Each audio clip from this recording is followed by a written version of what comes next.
Oh, so we back. I guess we can just start off from the beginning. Let me reintroduce y'all just in case the last link didn't work out. So I'm on the phone with Joey Numbas, aka the cousin of all cousins, What's aka good? video guy himself, aka music is in his blood. You heard me? Yeah. Oh man! Oh, hey T. Come here, Jackson.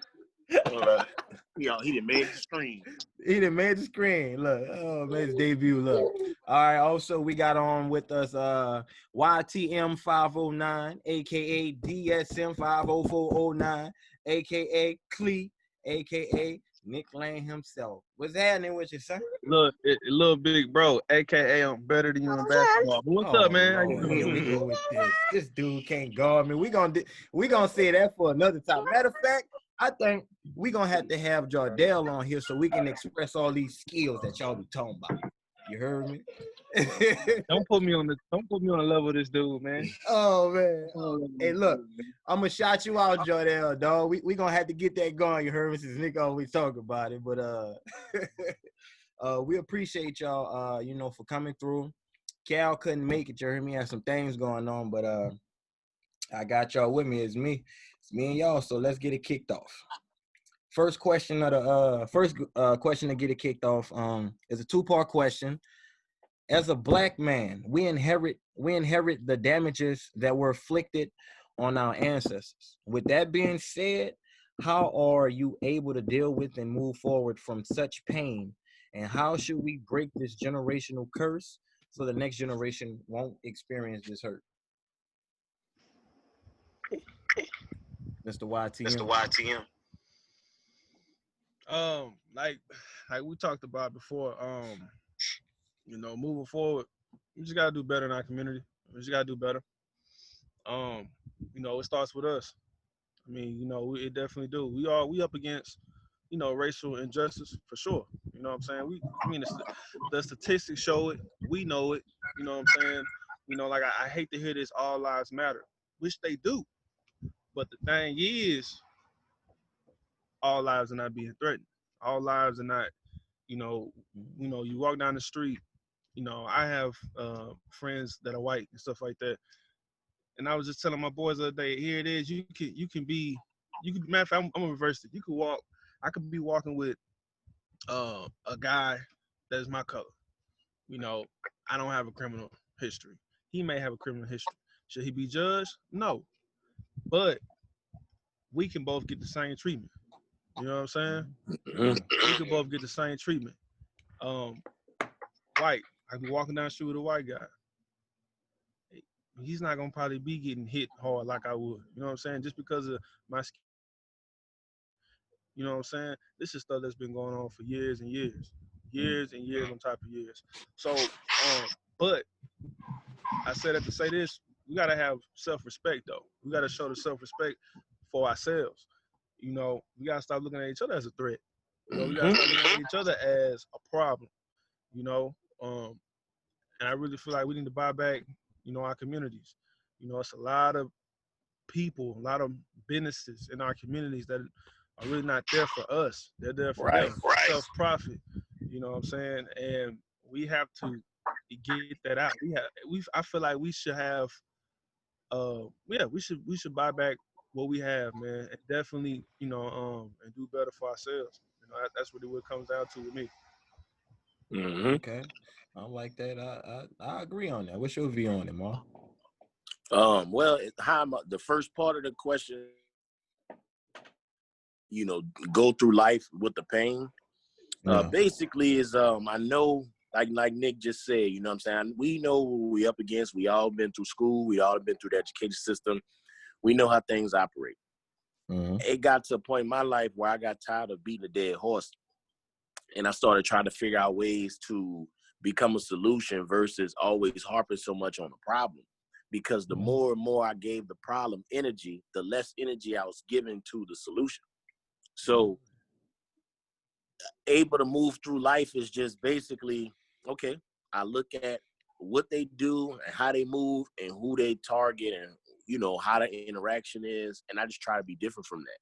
Example, you know, and I hate to stereotype from the example. Like, I love rims and stuff to go in the car. I love sound, love all that stuff that go in the car. But I know that if I was to go out and get that and I'm out living my life just chilling, I'm not no criminal. I ain't got no criminal history. I know that that could potentially I could be treated as one. So what I do is, instead of me putting all that in my car, and I mean, some people may,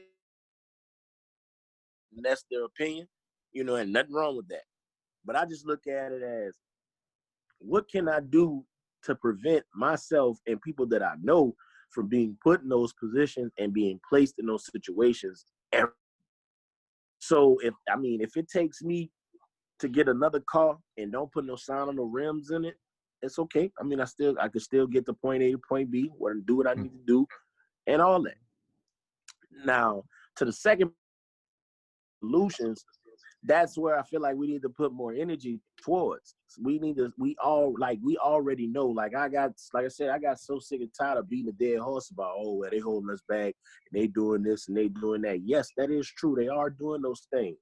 But what are we doing to make sure that that don't happen again? Because I don't want to, you know, I don't want my kids to grow up and still be talking about this stuff, and then I have to jump in the conversation, like, oh yeah, I remember back when I was growing up, it was the same thing. I don't want to have those talks. I'm tired of having those talks. I don't want to deal with it. And when I say tired, I don't mean tired like I'm just brushing it to the side. I'm tired of it because it's been going on for so long. And I'm the type of person that I'm not going to keep doing the same thing over and over, expecting a different result, because at that point, I'm insane. So at that, I look at it like, okay, shit, it happened. Let me switch it around so it don't happen again. And there's plenty of things that we could do, but like Nick said, it all starts in the home. It all starts at your household. You know it's a target on your back. If you know that the system is not working for you, that should be even more of a reason why you don't mess over your black counterpart. That should be more of a reason why you want to stick together with your counterpart or your brother, your sister. That should make you want to build and make you want to unite, make you want to have better things, because at this point, in 2020, opportunities are here for us. We just got to figure out the proper way to go around to get everything we need. And once we figure that plan out, we're going to be straight. And I mean, you're right on that. Now, do you think, as the generations, you know, as they moved on and times has changed with integration, do you think we lost value of where we stand as a people? Like, when you said that it starts in the home, I mean, because you know the home isn't constructed like it was back then. When Right. I seen this one short clip, and it was a black teacher, and he was telling little kids that were like 4 or 5 years old, and he was sitting there telling them that you ought to feel proud regardless of if an adult tells you what you've tells you opposite of what you've been taught.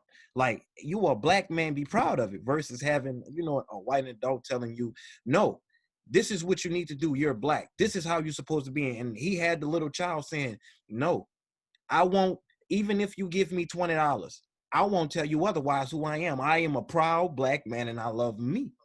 Now, do you think that those morals, I mean, has evaporated to the point where we just don't care? Because look at how, I mean, our generation of women, not saying all of them, but I mean, it's like there's no care of what the children is, you know, being taught, because of how some things were taught to us. Because I mean, history was kind of blinded when it came to telling us the truth. A whole lot was hidden. So, Oh, you yeah. know, I mean, so I don't. oh, go ahead. Go ahead. Finish. I'm sorry. Go ahead. No, well, I'm, you know, I just, well, the question, do you think that, well, we know everything has been dumbed down, but do you think that that has been a major effect on how thing is now and the opportunities that we help each other with? Do you think that that's playing a major part of it? I feel like it is, in so many degrees. like me, I'm gonna be honest with you. I a lot of people tell me this, like, man, you young, but you got an old school, old spirit. You know what I'm saying? And all that. Um, and with me, it's just I love values. I love Mm-hmm. values. I instill it in my kids every day. It's certain things I don't allow my kids to see. It's certain things I don't allow my kids to be around or even go places. You know what I'm saying? Like for example, I got a buddy. He has a son. He thinks it's good for his son to speak his rightfully mind. The kid is about the same age as my oldest. 10 years old, 9, 10 years old, to the point where he allows his son to cuss. Mm-hmm. Well, my son goes, spends some time with his buddy. Mm-hmm. Comes, he didn't cuss, but he picked up different words that I noticed that he don't normally say. Mm-hmm. And the little man came around me one day, and we was playing, goofing around. I was playing with the boys. He didn't say the word. He just said, "Man, F you, Nick," and that blew me away. So I was like, but he was joking about it, but the way he still said it, you know what I'm saying? He didn't say the Mm-hmm. word, or he just said "F you." So that let me know right there, I cannot allow my son to continue going around him because of what his parent feels is okay for him to do. That's, Mm-hmm. but I cannot allow it to happen because then I'm gonna let my son. He's gonna be influenced by that and start walking around here feeling like it's okay to say anything that comes to his mind. You know what I'm Yeah. saying? So when it comes to values and stuff like that, I feel like we have gone away from that in so many ways. I see a lot of people trying to befriend their kids, today, and all that. I'm not with that. I feel that there's a certain boundaries as being a parent. Mm-hmm. I'm not trying to be your buddy buddy. I'm not gonna allow you to sit up here and talk to me any kind of way, and I'm not gonna allow you to talk to other adults any kind of way. I'm still on the yes ma'am, no sir, yes ma'am. I got 3, 4-year-old yes ma'am, no ma'am, yes sir, no sir. You know what I mean? So I really feel like it's important to instill values into a child, and it does start at home, because if you don't have those values, when they get onto the society, they're gonna have to learn from the streets. They're gonna have to learn what it is to be this and what it's to be that. And we already know the streets is not gonna always necessarily grab that child and teach them the right way. You know what I'm saying? So yeah, it definitely Mm-hmm. starts at home. Definitely starts at home. I feel like in our community, um, from our culture, when it comes to the hip hop, when it comes to what we worship, when it comes to materialistic things, what I'm saying, all that stuff like that, we feel like that's the straight goal. We gotta, like you said, Joe, we gotta impress. We gotta, what I'm saying, get the quick dollar and stuff like that. But no more, we're not teaching our children, the right way about how to go through this thing called life. You know what I'm saying? And that's yeah. So I do feel like we lost, you know, in so many ways with Yep. values and Yep. I would definitely have to agree with that. Now, we, I won't say it's not, it doesn't happen at all. It happens, but not on a larger scale that we need it to. Mm-hmm. See, it's okay to have individual success, with in the black community. That's all. That's fine and dandy. That's cool. I commend that, applaud that, you name it. However, the other side of the coin, though, is that no matter how successful you are, you still at times could be grouped in with the regulars. And, those values, those core values of respect, discipline, having manners, etiquette, all of those things, they're not being taught. One, because it wasn't taught in the previous generation, and two, it's you can't you can't you have to watch how you go about doing it if you wanted to try to instill those values, because a lot of, I don't know what I can say, a lot of us, but a nice amount of us aren't approachable. You can't come to us and say, okay, well, hey man, I see something, let me go ahead and try to help you out with something. We always think that we have the right answer. You can't tell us nothing, man. F off, get out of my face, bro. I know what I'm doing. And all it be sometimes is it be the people that love you, that care, and say, well, let me go ahead and try to put you on to help you out. Mm-hmm. But you have to first understand that you're not perfect.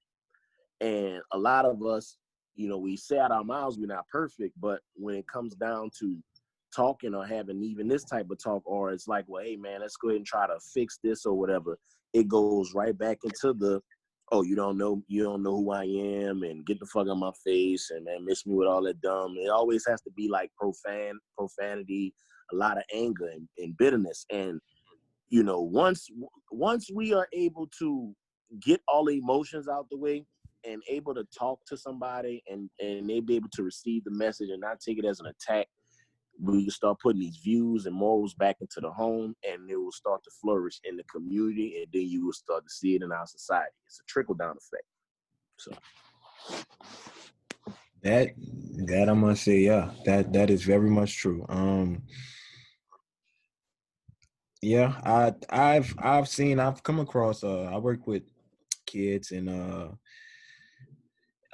I'm a custodian, so kids will come by, they'll say certain things, and I know one of them. It was a Ethiopian kid actually, and he called me by my first name, and this was when I was coaching, and I wasn't upset with him because they say kids say what's on their mind, right. and can't be mad with him. And I don't know if it was taught to him, but he was then taught something, and that was, first off, you don't call an adult by their first name, regardless of who it is. Right. If they're garbage man. So I asked him. I said, "So let me ask you something." I said, "You shouldn't call an adult by their first name." He was like, "Well, you're just a janitor." I mean, I would have. Like I said, kids are honest. I wasn't mad at him because he said that. I could have. It more so bothered me because of the ignorance of which answer that he gave. But like I said, he's young. So how do you go about doing this? So what I did was I said, "Hey, why do you feel that you can just call me by my name?" He said, "Well, because you're a janitor." I said, "So what makes me different from your teacher? What makes me different from your mother or your father?" I said, "Sure, they may have a different title at work, but just like them, I'm a parent. So as a parent, I'm an adult. So as an adult, a child talking to an adult should come Mr. Unless I give you the okay to be like, hey, call me, Mr. J, or call me, you can call me Jerry. So that was a lesson he took, because from then he joined the basketball team with me, and from then Coach J, Coach Williams, or whatnot. And just from that, bringing everything together, it does start at home. But at times there are people like us, that's on the outskirts, that's in the community, that work in different places, that are here to also instill those morals and just that character in kids. I mean, because they are the future. And I feel at the end of the day, man, we all live on one planet, right? And honestly, I don't want to even say all lives matters. Everything matters, because how did everything change in California? I mean, if you look at it, since everything's been quarantined, or since the virus, the sky has been looking a lot better. That lets you know who has been doing what damage to where we live at.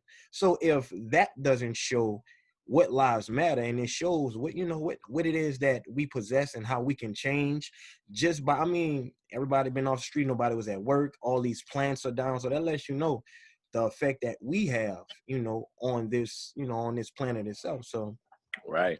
that's deeper, than a lot. And what me and you talked about yesterday, that's honestly what I want to hear though, son. When we were talking about inform you, Nick. Yesterday we was talking about the slaves, how they came over here. And honestly, I knew it because, like I was saying, I seen it in a movie, Roots, the newer version, on how the slaves had something to do with our ancestor. Africa has something like an inside job. So I just wanted you to touch bases, let the people know a little history on that, because like I said, I was a little ignorant to it, even though I seen a little version of it in the movie. But if you don't mind sharing. It's not honestly, it's not even nothing I've seen. I do a lot of thinking, bro. A lot of thinking. And at times it's a curse because I get a lot of headaches and stuff like that because my brain would overload. But I would much rather have a thought or a plan in place if anything were to happen than to just be dumbfounded and not know what the hell to do and be caught off guard by anything. So, and one of my, just sitting back thinking, I was like, because we've all been, I know all of us been taught this. All of us been taught this. We were taught that they went over to Africa and they took us from Africa and made us slaves. And they just left it at that blanket statement. But really sit back and think about that. A boat full of white people went to an entire country, took some people, and just left.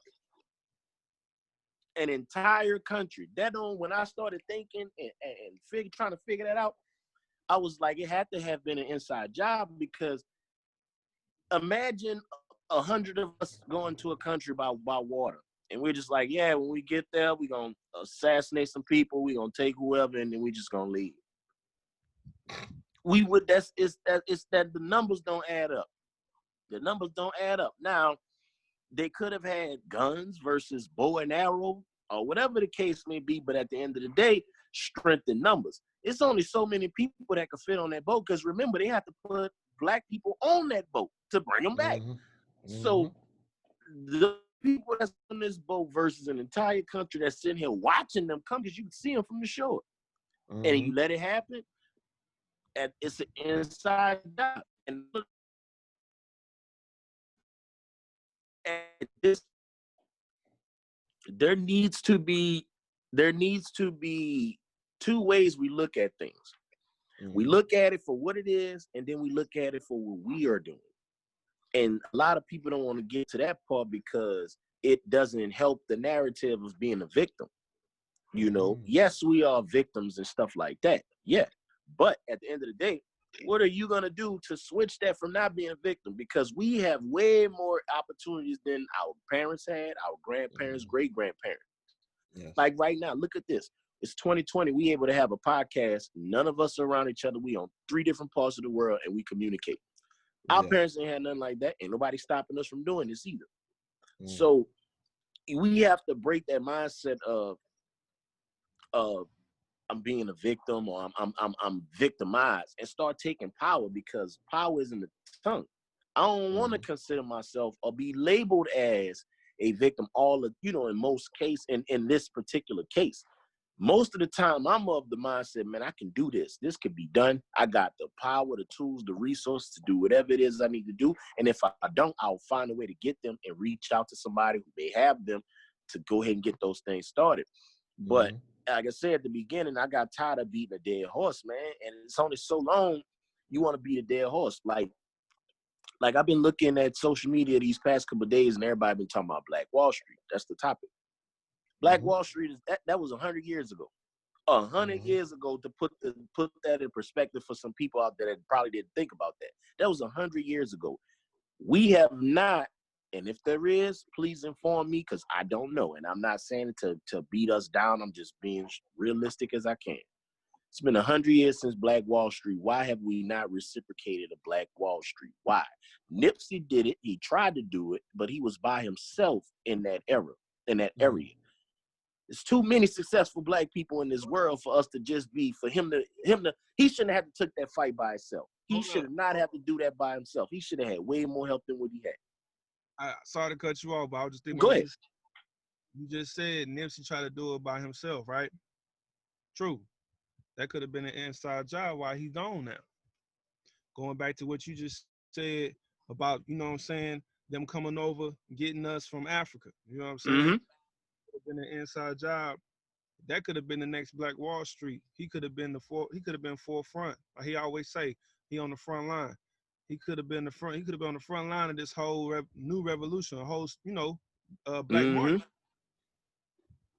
And now he's gone. So I was just thinking about that when you just said that. I was just thinking about that. Yeah, so, he's gone, and it sucks. It really does. And while Because see, even when that situation transpired, I looked at it like, damn, they took the homie. They took the homie. Now, while that wasn't police brutality, that was a us versus us issue. See, I feel like even if it was an inside job, if they went to the shooter, Eric Holden, presented him with the option, he should have had enough strength and enough power to look and be like, nah, I'm not doing that. I'm not doing that. And just because you told me about this, I'll save face or say whatever I can to make sure that I'm alive to get away from this situation. But the minute I break free, say, Nip, bruh, this is what they tried to get me to do, to go ahead and off the door. I told them I ain't doing. Now I need security. We need to get some stuff to moving. I couldn't do that. I'm not gonna do that. But he took that bait, went on ahead and did his job. It's because in our community, it's we got to get out of this mindset. We all about ourselves. You know what I'm saying? We all about ourselves. Look at me, look at you. I'm all about the money. I ain't worried about it. You know what I'm saying? Because that's how we keep holding each other's ourselves back too.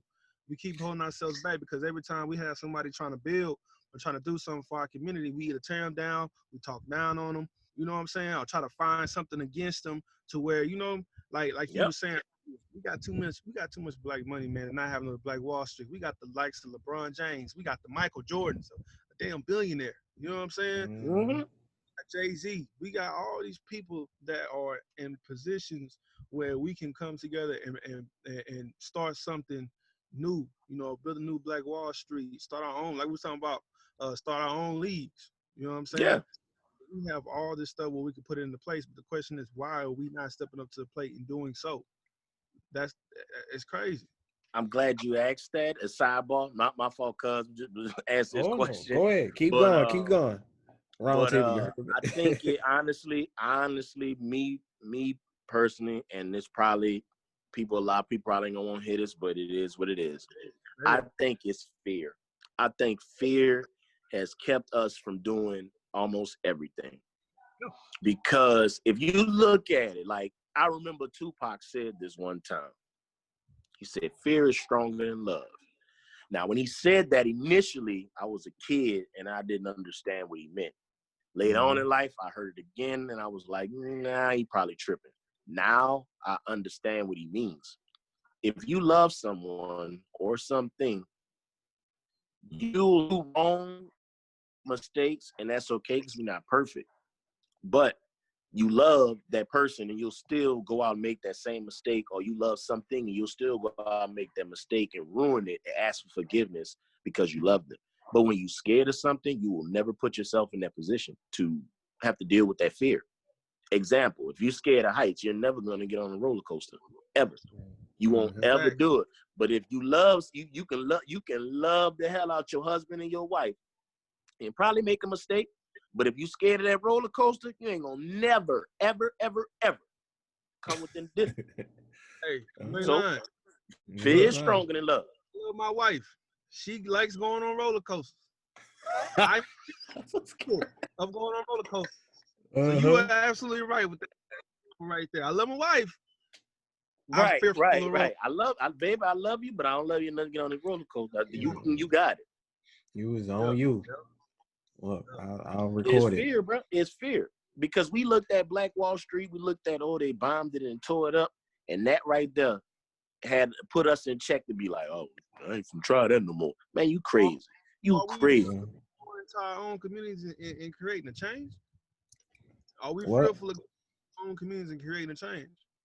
Well, you think about it. I mean, like, you got old buddy on the block.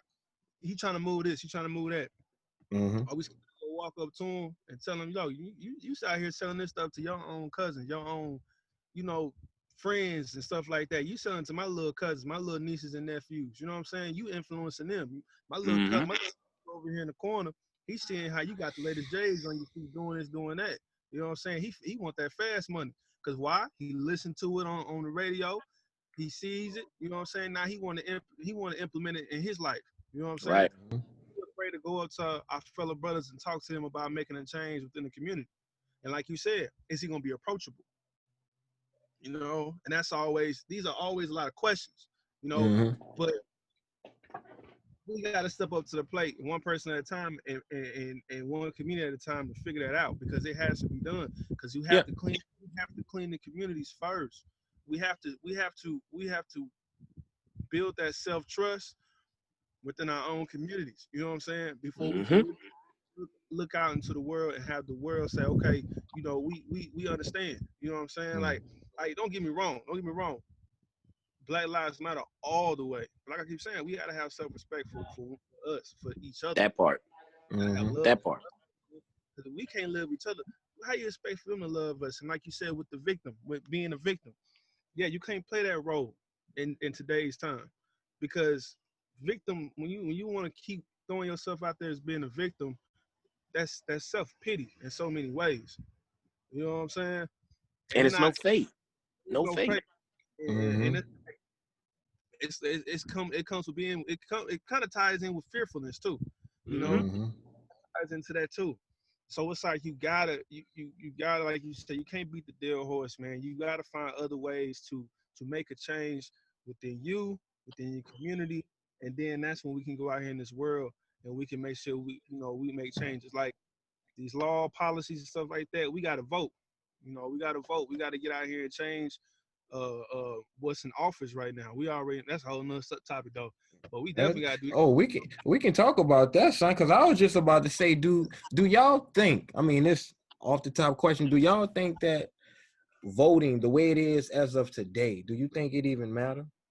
Do you think it plays a powerful role when it comes to those major campaign and elections? Like presidential. I I'll hear. say, me personally, I think, and we just because the one thing we do suffer from is lack of knowledge. Mm-hmm. Now, we put so much blame on the person in the office, and he's such an easy target, so everybody always attacking him. But a lot of people aren't hip or privy to the fact that your governor and your mayor has way more power over where you live than that guy that's in that office that you just can't stand and you constantly throw under the bus, belittle, call them names, you name it. Mm-hmm. Your mayor and your governor got more power where you live than he does.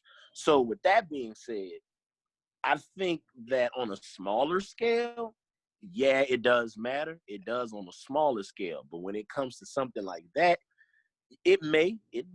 I don't know. I don't have the answer, but in my opinion, I believe it holds a little weight, but not a lot. Strictly because the president, I mean, he's just, no matter who's in that office, he don't have the power to control all of the states and cities, because at that point, it's no longer a capitalistic society, which we live in. It'll be communist or socialism, kind of dictatorship. So I think on a smaller scale, to make a long story short, I think smaller scale, yeah, it does matter. It does. It does. Okay. It definitely does.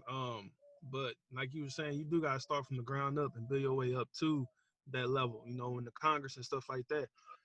It starts in the state. It starts in your city, and then it goes to the state, and then it Mm-hmm. goes. You know what I'm saying, the top rank. So yeah, voting does it definitely does help because but then again, I heard this, and it's kind of, I guess you could say it's kind of true. They say now when you vote, you're really voting for who's the less evil. Y'all heard that before? You know what I'm Who's the less evil? saying? So sick of hearing that one, bro. But yeah. But look, nobody's perfect. It's all about really what can they bring to the table to help within your inner city. You know what I'm saying? And then on a bigger scale, what can the presidency and stuff like that? What can they do to help build a better America? Because like right now, Trump may have done 3 or 4 good things. You know what I'm saying? But then again, you get on TV and you say these irrational things to the masses. It's just like throwing fire. I mean, throwing flames. You know what I'm saying? Just lighting the match and throwing more into the fire. You know what I'm saying? It's very close to how he's just enticing it and he keeps bringing violence on violence. You know, he's talking about bringing out the dogs and bringing this, and it's just crazy. And what you're doing to me, what you're doing is you are of course you're making these people that filled with hate. This is what they want to hear. This is what they thrive off of. You know what I'm saying? Mm-hmm. So yeah, it does. It definitely does make a big. It does help. It does help in the communities and stuff like that. So yeah. Yeah. So okay, so within I'm gonna kind of switch it, but it's kind of on the same terms. With the situation, we all know with the COVID going on, as well as the protesting that's been going on due to all of the injustice, you know. So our people now, do y'all feel right? Okay, protesting. Do y'all feel that that's more helpful? Do you feel that looting is a solution? Should we fight back, but how? Should we physically fight back or like hurt their pockets? What are y'all views on that? Go ahead. Go ahead, Nick. I mean, protesting is good. Mm-hmm. It's good. Um, Looting, nah. You know, looting, nah. And to be honest with you, you know, the media is portraying, you know, black people out here looting, but it's really not. It's not that. Thank You you. know what I'm saying? Yes. Thank you. Glad he said it. Yes. Yeah. But yeah, protesting it does help. But change is what helps, of course. You know, Mm-hmm. with all, I feel like with this whole situation going on, the awareness is at an all-time high, which is Mm-hmm. great. You know, I'm seeing other countries that are involved in the movement.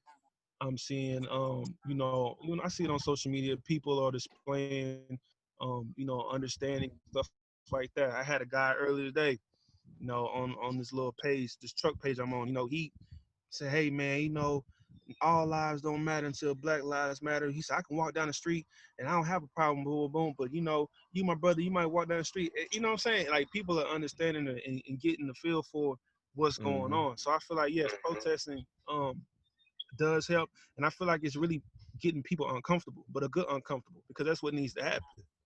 Yeah. People Mm-hmm. are sitting, they're so they're soaking into this white privilege, and now they're seeing that it's not okay from what's going on in this world. We're not fighting white people. We're fighting racism. You Right. know what I'm saying? Mm-hmm. It's positive versus hate. Like I told the guy back, I said, "Hey man, I could deal with anybody. I don't have an ounce of hate in my heart. You know what I'm saying? Mm-hmm. I just don't decide to deal with ignorance. I don't mess with ignorance. You know what I'm saying? Ignorance is in all So forms. yeah, I don't mess with it. I don't care what color you are. You know what I'm saying? So in this situation, we all know hate is ignorance. You judge somebody off the color, just based off the color of their skin. You don't even know my name. You don't know what I'm about. You don't know what I just, you know what I'm saying? What I accomplished, what I want to accomplish. You don't know Mm-hmm. nothing about me, but just because I am Black, and then like you said earlier, Joe, some of the stereotypes that you might be able to fit me in, oh, I'm just deemed that. So, but back to your question, man. Yeah, protest it does help, and no, the looting does not help because it's the narrative that they're trying to sell to us. Mm-hmm. It's really just trying to start a race war. Bottom line. So yeah. Mm. Yeah. Looting is not the answer. Not the answer. And I'll say the reason why I say that is because when you loot in your own community, you set your community back. You mess your community up. Mm. You make the community lose jobs. Something that you'll possibly be complaining about years later on down the line. So when a company like Target or Walmart says, you know what, I'm not gonna put my business in that area. It's a high traffic areas, possible looters and stuff like that. So when they don't come, then you'll come around and come back to the victim. Oh, they're not giving me no job. They're not doing this. They're not doing that and the other. Well, they had those things in place, but you were so emotional because of a police brutality incident, you decide to burn that place. You decide to go rob and hit that place. And like you said, it's not everybody. It's not everybody, but there are some that have participated, Mm-hmm. and it's ineffective. The most effective way, and history showed us this, the most effective way to get attention or to get change is one, change yourself, and second is to boycott. Martin Luther King, when Rosa Parks had the incident, they went on strike for 381 days. Ooh. Nobody caught the bus. Nobody rode it. If they figured out ways around it. If I have to walk to work, I'll do that. Or if I catch a ride or something like that, I'll do that. But I'm not riding public transportation. 381 days. That's a little over a year. Mm-hmm. And he was able to put that in and make that happen. Give you another situation. There was a football player who went on a hunger strike at the University of Missouri because it was some racial tension between him and the athletic director or one of those high up ranked guys at the university. So he went on strike, and that weekend was coming. They had a game, and they were slotted to make $1 million just off that game because it was going to be on TV and whatnot. So by like Thursday, he's still on the hunger strike. So they came to him that Thursday. It was like, what's up with this hunger strike? What can we do to meet your demands to get this, thing taken care of? Okay, I want the athletic director fired. I want this person fired, this, that, and the other, so on and so forth. What the hell you think happened? Got fired. That's how you make. That's how that once you start messing with money. And when I say mess with money, that don't mean loot. That means messing with money. Like, okay, we're gonna take a name. We're gonna pull a name out of hat. All right, bet. We're not messing with Coca-Cola no more. All right, nobody buy Coke. Probably leave them alone. Anything Coke, the signing, you leave it alone. When they start losing money, oh damn, what's going on? What's going on? Okay, well this the reason why y'all losing money. Not only do you have improper system in place, there's nothing you do to support us. There's nothing you do to put back into our community. So we really didn't feel like you were a need. So we just left you alone. I guarantee you they start switching up. They're gonna start showing their face because they already know what it is to get us back in their good graces. Throw a little PR apology and try to incorporate us, make a statement, and we be good. Now, I need action. Like what's going on in the NFL. I was very, very disappointed. Disappointed because Colin took that knee 4 years ago. Y'all had 4 years to do something. All y'all had to do was not show up and not play and leave it alone. Y'all let this man lose a job. This man can't even get a second chance. And now all of a sudden y'all coming out saying something. Now, while I am appreciative that you are, you're 4 years too late. That man can never get them 4 years back. I'm not appreciative. I'm gonna tell you why I'm not appreciative. I'm small victories, but yeah. Save face, man. That's the save face. But go ahead. Yeah. You're right. It is. But I just feel like y'all let that man lose his job, and that's when we were supposed to stick together. And it's not just strictly black players, white players. Let me see. He was playing for the 49ers. Yeah. Let's say if the head coach would have said, you know what? Jim Harbaugh would have said, you know what? I'm not coaching because y'all not giving him a chance. Y'all to blackball the man, this, that, and the other. So now you down a coach. Who gonna coach the team? The assistant coach left. Defensive coach left. Scout left. The head trainer left. Who gonna run the team? And then the players follow suit and say, you know what? Yeah, we ain't with it either. Let them Sundays come and they ain't got no game to broadcast at 12 o'clock and 3:15 and 6 at night.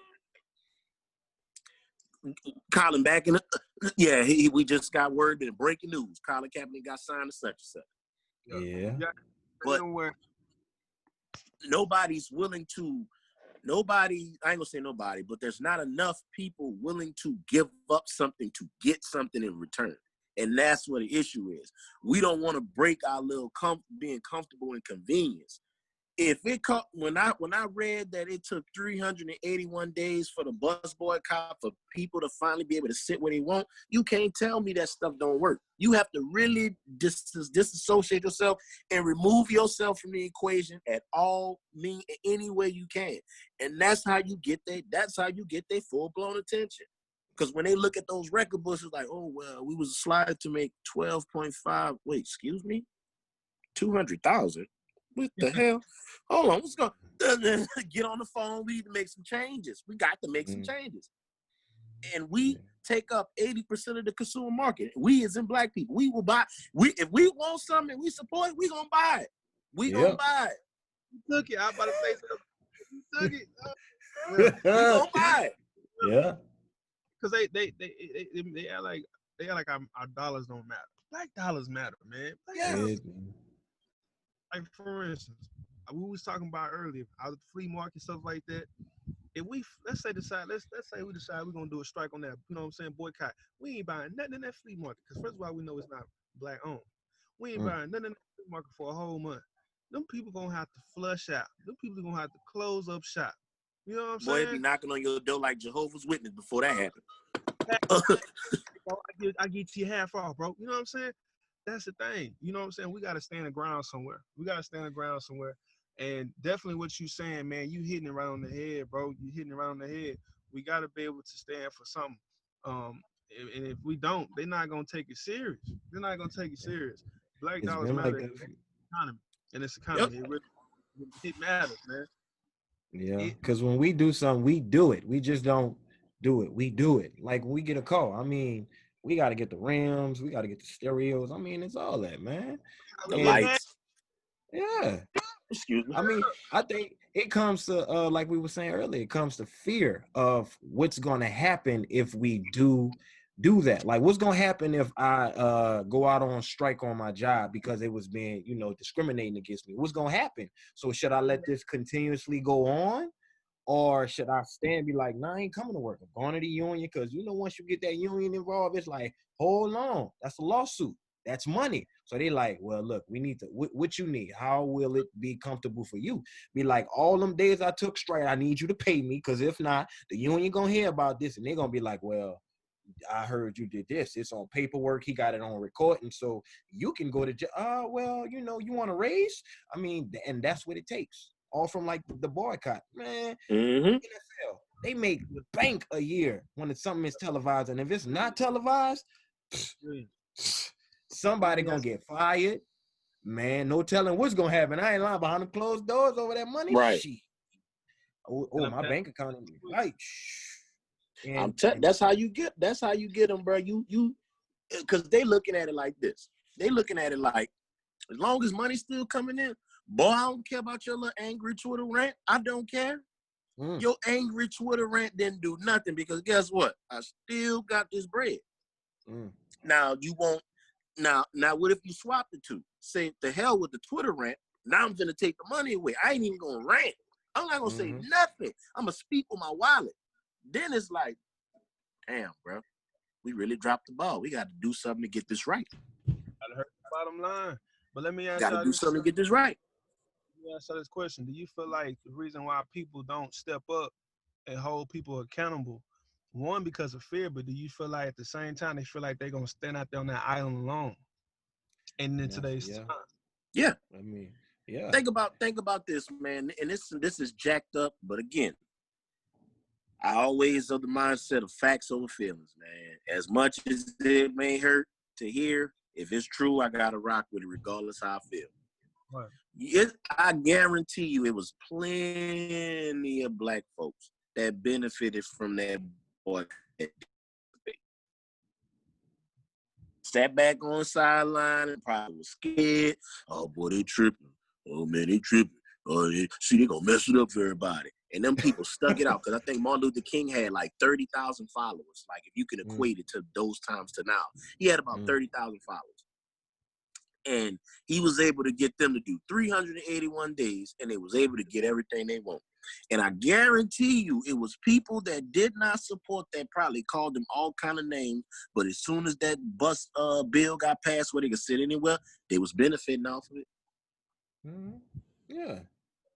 Yeah, man, he did all that time. He tripping, but, man, yup, it's better now. I mean, you got that, but soon as the bill came across the news, oh, yeah, we can see what we want. And he didn't get that man a thank you, and he even help that man through the fight or nothing. Got your happy ass on that bus and said whatever you want. That's just how it is. I mean, in the long run, I mean, when it comes to the national anthem, it means something completely different based upon, what we stand there and say, or, what we sing about. But when you have someone that's at that's at a peaceful moment within themselves, to take out that time, this is what I'm doing it for. Because it's been years before he even did that all those years behind him stepped forward to the present time that he was kneeling. Now Mm-hmm. everything from behind him, after those 4 years after he lost his job, now all of that from the past to the present to the future time from when he spoke, now all of that is coming together. Now it's, well, he was right, but he was trying to tell you that, and it wasn't much so. And he told y'all, this is what I'm standing for, and y'all are blinded to even accept that just because I'm letting you know how I feel about certain things. Now you don't want to give me a job when there's people in this league that are doing way worse than what I'm doing, when I'm doing something peacefully for what for what I represent, and my means or my beliefs. You're taking that away from me. And he was like, Mm-hmm. I don't care how much you pay me. You ain't gonna tell me that I need to stand up for something I don't represent, something that held my people down. Nah. I'm like, you think about it, man. Our ancestors fought in a war, came back home to have an experiment done on them. I mean, syphilis, the Tuskegee Mm-hmm. instrument. I mean, and it's like, wow, they really did that. This was our government providing quote unquote health care for our Yep. people. So it's like they not worrying about you. You can fight in their wars. You can do all you want to for us. The moment we get Mm-hmm. what we need, oh, it's gonna be turned up on another level. You're gonna be like, well, dang. And this is what he's protesting for. And all of the people that's protesting peacefully, they're being looked at as rowdy, as being thugs. How? I mean, everybody not like, people want peace because the world is becoming so mixed.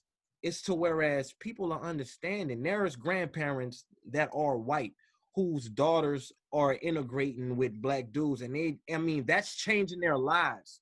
Yep. If it, look at Peanut, say what's up.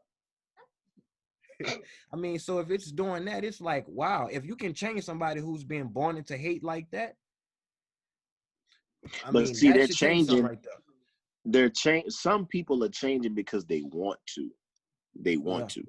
You know, like with the situation with the league. Mm-hmm. Back to Cap. This is where I say here's a solution to the problem. Once he first started that, and everybody's saying, "Oh, you disrespecting the flag, you this, that, and the other, blah blah blah, whoop de whoop."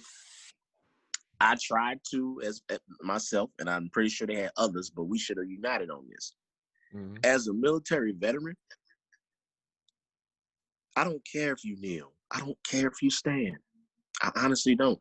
And I feel like veterans, should have a say-so in that matter, because we the ones that actually went out and did it for the country. That's the purpose of us going to the service. So you can have that option. I don't care what you do with it. And if to take it another step, every time I see them stretch the flag when I used to watch, when I would see them stretch the flag across the NFL field, that's disrespecting the flag. I didn't hear anything. When people wear it on their clothes, that's disrespecting the flag. I heard about I it. don't hear nothing. Mm. When you go get your little bumper sticker and all, and proud to be American, you're disrespecting our flag, sir. Ma'am, you're disrespecting the flag.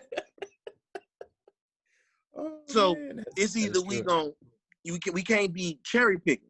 You know what I'm saying? If we gonna disrespect the flag, disrespecting the flag would be spitting on it, stepping on it, burning it, wiping your backside with it, wiping food up. That's disrespecting the flag, along with all those other things I listed. But a simple kneel. And then I see most of the people when it first happened was saying that, oh, it's disrespectful and stuff like this too. It really made me want to know, okay, so when you sit in the comfort of your home, national anthem, come on, so you mean to tell me you stand, right? I hope you stand, right? Are you holding your hand over your heart? I promise you not. Promise you not. Man, hey, they got their finger Right. in the bowl of popcorn. Come on. I wish they hurry up and get this over with so the first quarter can start. But you care about the country, man. Please, hypocritical, come on, man. hypocrites. Yes. But that's what boiled my skis, because it's like, you're doing this, you know, people are saying and doing all this stuff, man, knowing that, you know, first of all, that is different. It means something to you. Hey, you have your own definition, you know what I'm saying? But it's what it means to us, what it does, how we living in this country that flag, you know, waves in. You know what I'm saying? You see what I'm saying? It's you know, you're so patriotic, you know this and that, but we might not feel the same way when it comes to, because of what's going on in the country. You know what I'm saying? Mm-hmm. So you can't bash me in the head with how you feel about the flag, because the flag might not have the same meaning for me. And like me, in my personal opinion, it don't for me. You know, now, hey, I appreciate being in this country. I was born and raised here, but you know, you know, I would never talk down on any force. You know, the military, the Navy, nobody. I would never talk, because you know what I'm saying. They do fight for our freedom, but I just know that I'm not that patriotic person to the point where I'm gonna sit up here, you know, and hit you over the head with how I feel about the flag, and you should feel this way about the flag. Right. It don't mean the same thing to me. It don't mean the same, because at the same time, it's about what's attached to it. You know what I'm saying? It's what attached. Like I was down at the beach, man. Like you were saying, how people disrespecting the flag. I was down at the beach. I was seeing people with the flag, the on their back of their trucks and stuff, and I have Trump name inside the flag and stuff like that. And then at the bottom it'll say Trump 2020, fuck your feelings. Excuse my French. You know what I'm saying? Like, it would say stuff like that, bro. Like, and then like Arnold Schwarzenegger, when he was in that movie or something with the machine gun, they had Trump's body on there with the, you know, headband and all that. It's about what you're portraying. It's about what you're saying that flag means in so many ways. You know what I'm saying? You know, I'm seeing them putting the flag on their trucks. They be putting on their windows and stuff. You know what I'm saying? Like in black and all that. You know, it's not the actual original colors. It's all about, to me, it doesn't hold the same value that it might hold a lot of patriotic people in this country. And you have to, you know, you gotta acknowledge that. You have to accept that. From my point of view, you can't bash me over the head with that. So when he kneeled, we already knew what he was kneeling for. Police brutality, and then now here we are 4 years later. Look at how many lives that has been lost over those 4 years. So now we just now getting the picture. We just now understanding. You know what I'm saying? That's what catches my eye too. We just not understanding or realizing the effects of this whole situation. Yeah, I think they are. I think people. I think half. I ain't gonna say half. I'm a small percentage of people doing it because it's trendy right now. Yeah. Another percentage is doing it because they probably really want to change. And the other percentage is doing it just because, hey, you better do it, or people gonna be coming at you asking why you ain't said nothing. Yep. So, because to me personally, I feel like they have racist white people have kept it so real with us and told us that they don't want us to be around us, don't want us to prosper, don't want us to do this, don't want us to do that. This is where they envision us as an animal, a thug, and we should be cleaning up their house or some shit like that. And me personally, you tell me something like that and you show me that's the type of person you are, I'm not gonna beg you to accept me or like me or see that I'm different. I'm just gonna move around. I ain't gotta curse you out. I ain't gotta get in a war with you. I ain't gotta do none of that. Okay, that's how you feel? Bet. I'll move around. Now, if you come to my territory with that, now we have a problem. Because I was minding my business and here you come. But I don't feel the need to, oh man, please come on, bro. I'm telling you, I just want equality. I just want justice. Bruh, if you ain't gonna give it to me, I'm gonna get it regardless. I'm gonna get it regardless. Mm-hmm. I'm gonna get it. And I feel like we should be at that point where it's like, okay, we know American history, they kept us enslaved. We know that. All right, bet.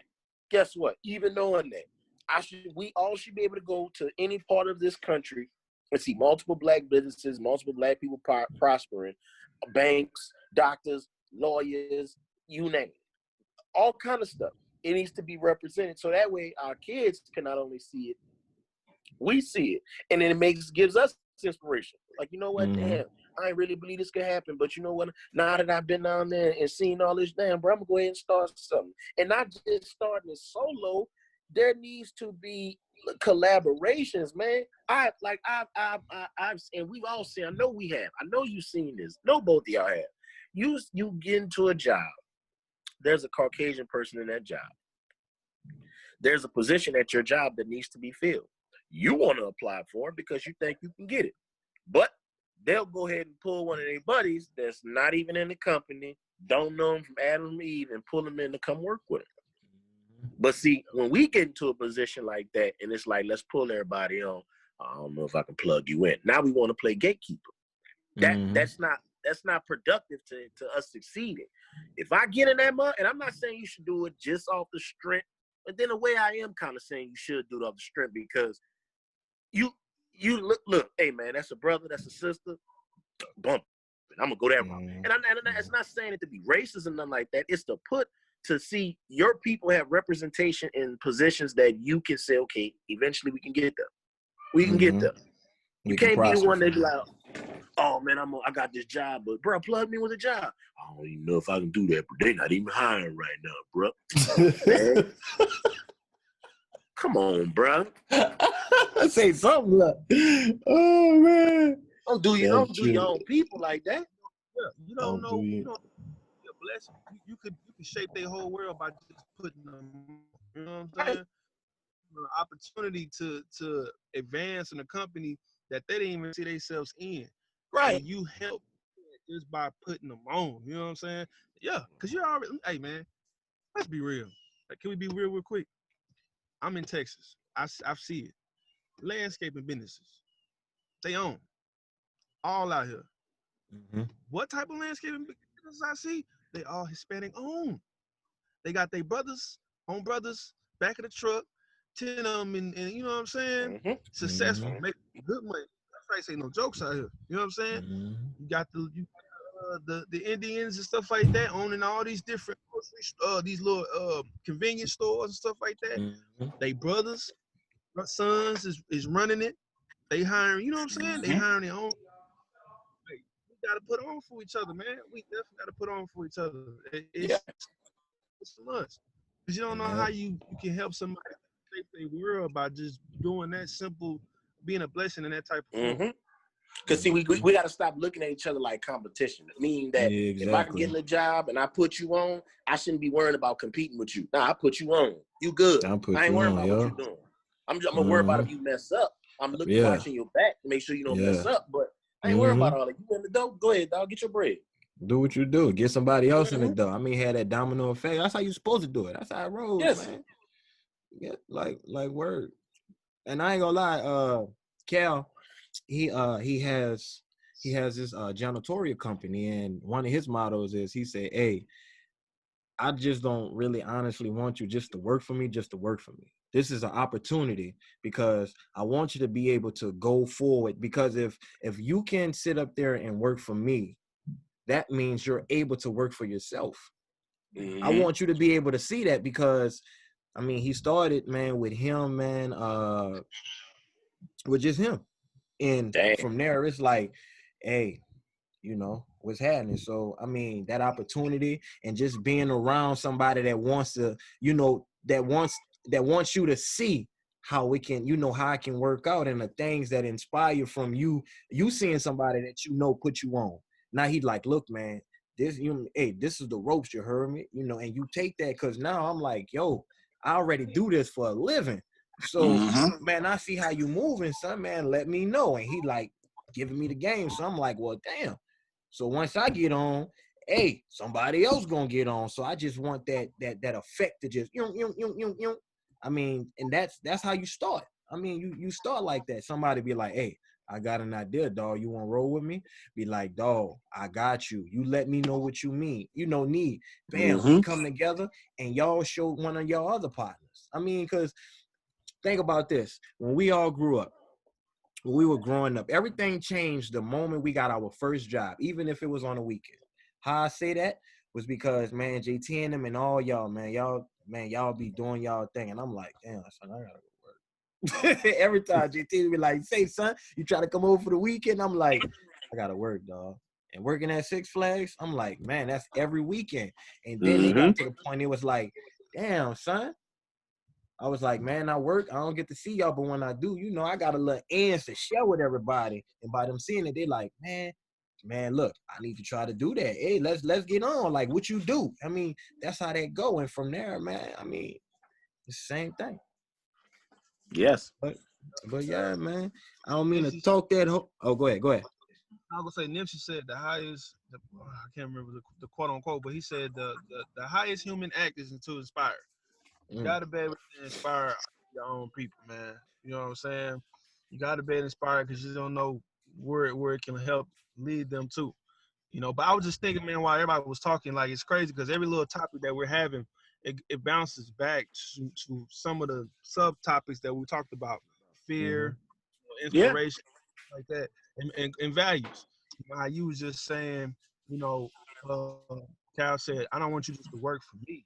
I want you to be able to see yourself, you know what I'm saying, out here becoming your own entrepreneur, business owner. A lot of those values can be instilled in us as we are kids. You know what I'm saying?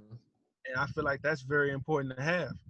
And you grow up around that and to be inspired by that, not by some of the negative things that we are constantly or constantly being thrown in our face. You know what I'm saying?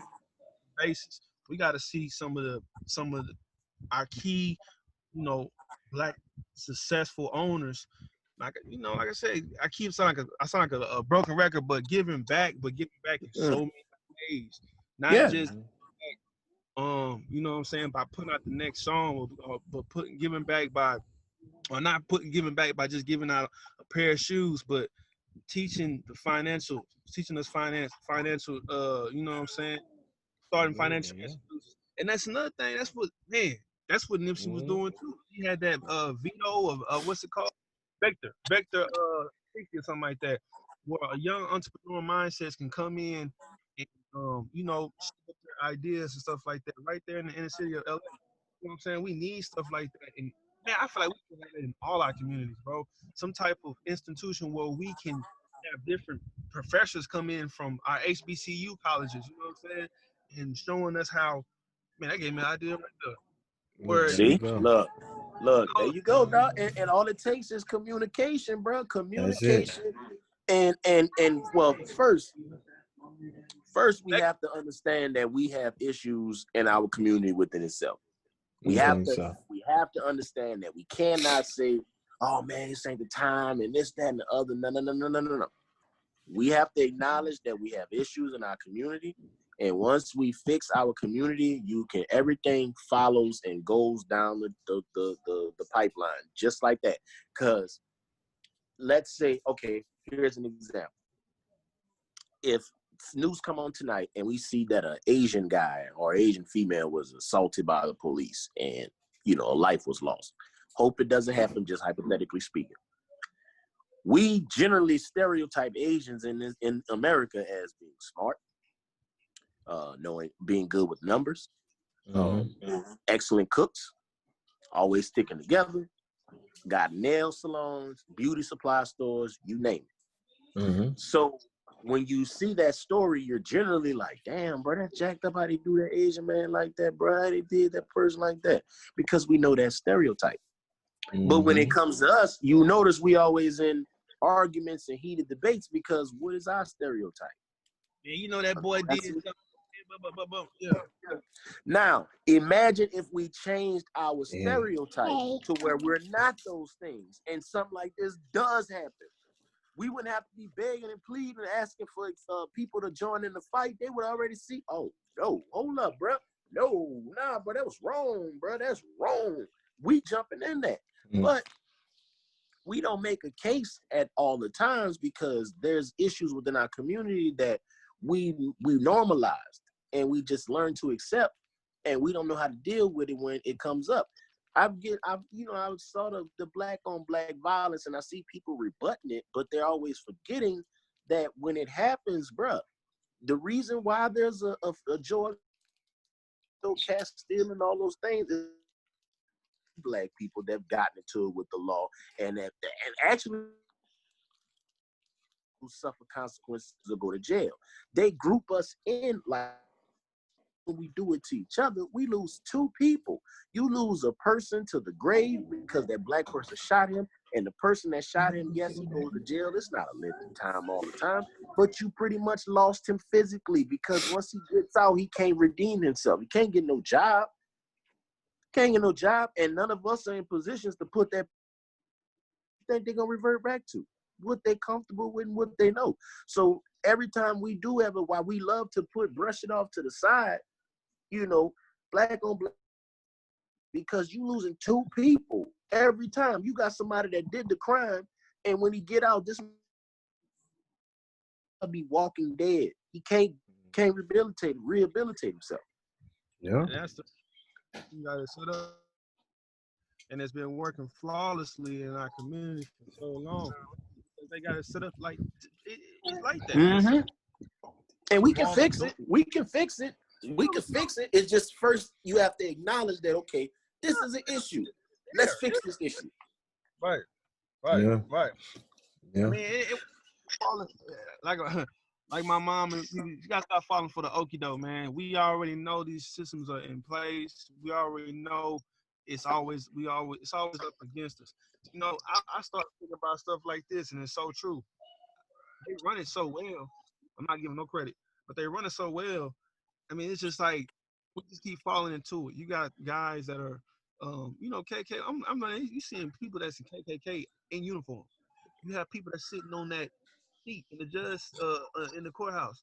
Those are grand masters. You know what I'm saying? Ain't nothing new. Yeah, ain't nothing new. But that's where it comes to where we have to stop falling for that. We gotta stop putting ourselves in that situation. That's why it blows my mind sometimes why why do we get to such rage where we feel like we gotta go grab a gun and kill one of our own? You know what I'm saying? Because we don't know how to talk to them. We don't know how to We talk, don't know how man. to talk. We don't know how to talk. Because think about it. Look at social media these last couple days. Look at what they just did, Drew Brees. That man made one comment that they didn't agree with, and he was everything under the sun.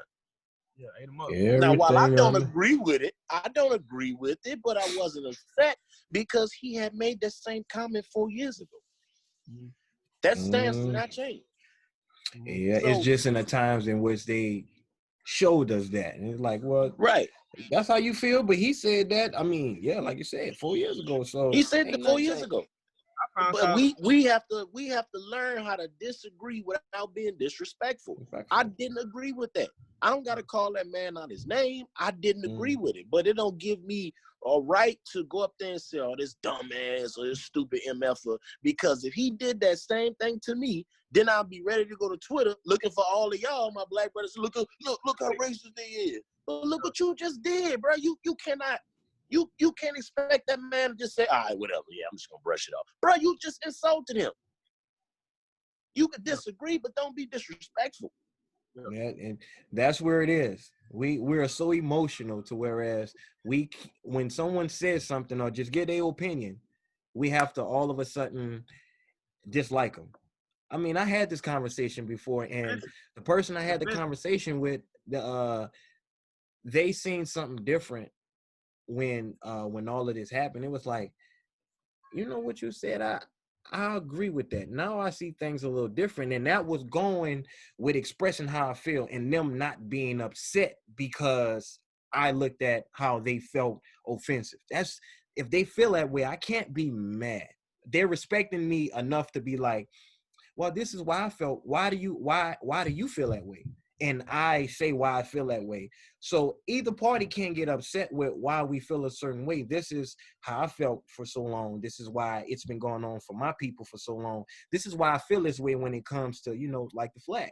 So, now that person hears my opinion and why, I said what I said, go back to Callan and the reason why he was doing what he was doing. It was like, well, I really do understand. I can't be mad. It's like, how did I not see this? And like you said, we have to have that open discussion, not being so emotional. I And mean, dismissive. yeah. I mean, yeah. And we're used to that. We're used to in our generation going around, when I say something, that's what it is. And it's like, well, but I was trying to express to you why you asked me why I did what I did, and I want to let you know. And it comes where the kids were being so dismissive. It's like, how do we go by even talking about it? And Don't I even mean, know. to this day, it's, now that I look back on it, I'm like, well, it was, I talk to my kids, and they're 13 and 12, and I try to be upfront and honest with them, and I tell them, be as honest, but you better respect what you're saying is coming out your mouth. I'm like, but let me understand, because like I said, we were going through some things when we didn't even know. We didn't know how to go by expressing that, because it was always dismissed, and we wasn't taught to, I'm not saying we wasn't, but it wasn't a major factor on being extremely vocal on how you feel, especially as a black man. For all the years that we've been through things, it's real hard. And for us to be sitting here talking about this now, this, to me, it's like one of the greatest things, because we have that open discussions, to let our kids know that they can feel a certain way, but communicate, because we don't have to be rowdy. That's one thing, because I find myself at times getting rowdy, like, but why? My fault. I'm sorry on that. Let me explain myself. Then I want you to, express on how you feel, so we can go by, just nipping that in the bud and grabbing that understanding. Because if you look at it, dog, it's like, here's an example. You growing up in the house, and it's getting around the time for you to start voting. Your people will tell you vote Democrat. You be like, why? They can't give you an example or a reason. They just say, nah, you just do it just cause. So then you like, damn, well, some people, all right, well, let me go ahead and just do it just cause. But then there's always some people that be like, well, nah, bro, let me go ahead and do some reading, bro. I'm not just gonna blindly go out here and do it just because you said it. And that's what I try to, teach my kids. Like, now, certain things, if I say, trust me, because I got your best interest. Excuse me, and I know what I'm doing, so yeah. But for the most part, I'm not feeling like, oh, go, this is what you pick. You pick that, because I said pick it. No. You want to pick? Okay, I'm going to ask you why you picked it. You give me a good enough, oh, okay, cool. Now I know. That's why you picked it. I can't be upset with that, your decision. No. So, yeah. Because, I had to learn that as I was, I'm 29 in a few days. Young butt. Yeah, I know. I had to learn that with my two oldest, man. I had to learn to allow them to communicate. I was kind of like that, to where, I said it, boom, boom, boom. But it's crazy, because as time went on, I started realizing I was acting like my dad. You know what I'm saying? And my dad, I didn't have him in my life like that. I was around what he said. You know what I'm saying?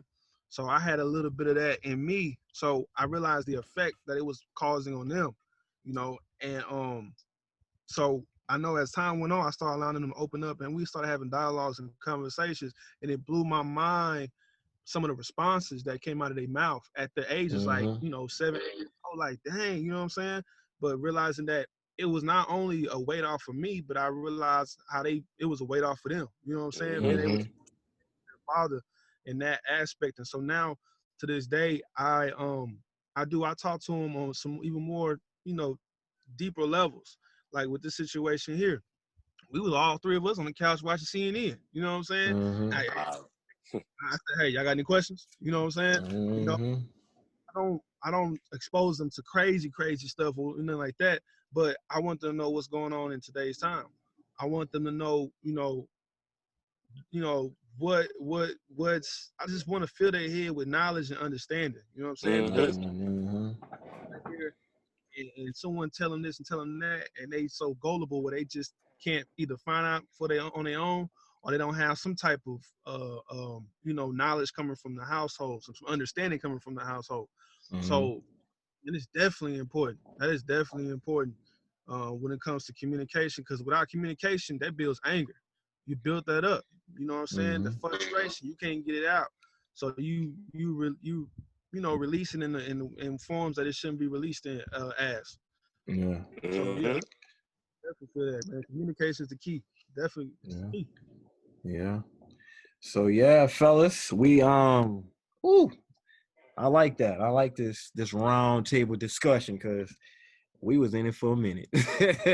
But we will, folks. We gotta bring it to an end. So what I'll do, Nick, you did say a quote by Nipsey, which I did like. Do you mind repeating that quote? So that can be our quote of the day, you heard me? Okay. Yeah, he said the highest human act is to inspire. To inspire. To inspire. All right, Ma. You got a quote for us? Well, no, not at the moment. I can't think one at the moment. I could just I got one. I mean, spread the love, son. I got one. It's this is in regards to the what we going through currently, but take it on in life. Do never ever let your faith. Actually, I got two because I got another after this. Never let your fate be stronger. I mean, never let your fear be stronger than your fate. And my second one is, fear will kill a dream ever than failure, more faster than failure will. Ooh. Fear will kill a dream faster than failure will.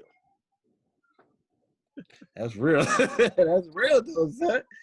That is, man, that's real, man. Man, once again, man, I appreciate y'all, man, for coming on our round table episode 2. You heard me, bringing in y'all knowledge, man, y'all experience, and just a piece of y'all individually. You heard me. Anything else y'all want to say before we dip out? Yeah, I want to say, man, go ahead. I appreciate the platform. I Me appreciate too. You. Me too. To be honest with you, I'm gonna be a little selfish. I would like to do this again. Me too. I ain't gonna spend. Me too. Me too. Hey, I ain't even gonna lie to you. I enjoy myself. It's just be able to talk to your fellow brothers and stuff like that about what's going on, and share your thoughts and opinions and stuff, and at the same time learn some things. So I definitely feel that. And to the listeners out there, man, my cousin, man, I'm really proud of this dude, man. This dude he came with an idea, he got a partner, they ran with it, and here we are, here we are talking today. I'm glad that he remained consistent. He's still been doing what he needs to do. Stand up guy, man. I'm real proud of you, bro, and I really am appreciative of being on this platform this evening. Man, yes, you just don't know how much we appreciate y'all, big dog. One more thing. I'm sorry. I'm sorry. You know what? You inspired me. You know that. All them years ago, you know what I'm saying? Young cat, you already know. The Denny situation and all that. I already know. You already know. So, yeah, it goes back to being inspired. You know what I'm saying? So, it's always good to have somebody. I'll get a listeners this. First off, I want to give a shout out to all our listeners. Auntie Shalonda, who's been listening since day one. Adam, out in Australia. Man, Miss Jackson, May Jackson, Cal's mom. Just for being here. Man, for y'all having inspiration on me, man. Like I said, Nick, with the whole music and just being my little big brother. You heard me, as weird as that sound, tall ass. Putting me on the music, man, and Maul, man, us just being cousins, son. I ain't never tell you, dog, but I just want to let you know, dog. I always looked up to you because you was the bigger cousin, like for real, man. I tell the kids to this day, I'm like, man, my cousin was always faster than me, quicker than me. I mean, I was always trying to be better, but I mean, at that point we came, you know, to that age and maturity to whereas we came together, you know, and I didn't look at it as being competition, but more as just being, you know, having that ear to listen and learn. Mm-hmm. Heard me? But do y'all have anywhere the listeners can find y'all, tune into who y'all are? Well, you can find me on Twitter and Instagram at Joe Numbas HHM. Twitter and Instagram at Joe Numbas HHM. Kind of get wet with these talks and debates. I want to stay outside of my music, just to let people know, you know, that I got a voice, and let people know that I try to inspire, or maybe if I could be that person that helps you get through any situation or whatever. So Joe Numbas HHM. You can follow me on Twitter and Instagram. Be on the lookout. I will have some music. Once my music is prepared, I'll be able to share it to the world. Y'all be able to get it on streaming stores. But peace. I had a good time. Nick? Shoot, I'm just on Facebook, man. I'm just a regular old guy. Hey, man. He can look, rap. He can rap, y'all. He can rap. Hey, all three of us on here right now on fire. Right. I just want y'all to know. And I'm going to put it out into the universe because it's long overdue for us to get on the track. I'm going to just say that right now. You heard me? Three-headed monster. Yes. Three-headed monster. So what we'll do is all the information he gave y'all will be in a link when we drop this episode. So once again, y'all tune in. We want to thank y'all, and y'all got to do the outro for me. Y'all know the outro? No. Oh wait, that's last, but it's Cal and J and Day. Oh yeah, that's right. I forgot to yell me right. It is Cal and J every day. All right, Nick. J every day. All right, fellas. I appreciate y'all. Look, y'all be easy. All right, you too, dog. All right, Joe. All right. I heard him say, "Come."